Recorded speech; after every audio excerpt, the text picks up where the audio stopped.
বাংলাদেশ জাতীয়তাবাদী দলের চেয়ারপারসন দেশনেত্রী বেগম খালেদা জিয়া, আমরা সবসময় বলতাম, আমাদের দলের সবাই বলতো, মহাসচিব সহ, যে বেগম খালেদা জিয়াকে ষড়যন্ত্রমূলক মিথ্যা মামলা দেওয়া হয়েছে।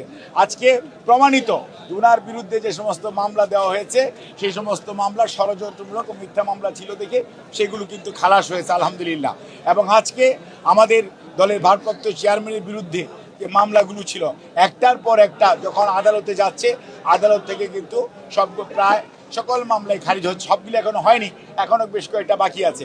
কাজেই আমরা আশাবাদী যে কোনো সময়, যত দ্রুততার সময়, আমরা খুবই আশাবাদী উনি বাংলাদেশে ফেরত আসবে এবং বাংলাদেশ উনি সসম্মানে ইনশাল্লাহ বাংলাদেশ জাতীয়তাবাদী দলের ভারপ্রাপ্ত চেয়ারম্যান সসম্মানে বাংলাদেশে ফেরত আসবে, এটি দেশবাসী আশা করে এবং আমরা প্রত্যাশা করি। আগামী নির্বাচন কি তারেক রহমান নেতৃত্বে বিএনপি অংশ নিচ্ছে?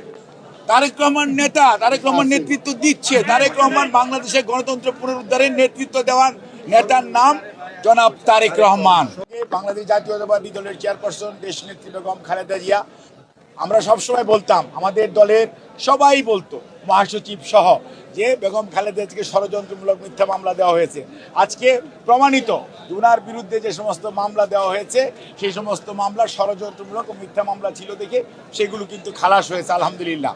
এবং আজকে আমাদের দলের ভারপ্রাপ্ত চেয়ারম্যানের বিরুদ্ধে যে মামলাগুলো ছিল একটার পর একটা যখন আদালতে যাচ্ছে, আদালত থেকে কিন্তু প্রায় সকল মামলায় খারিজ হচ্ছে। সবগুলো এখনো হয়নি, এখনো বেশ কয়েকটা বাকি আছে।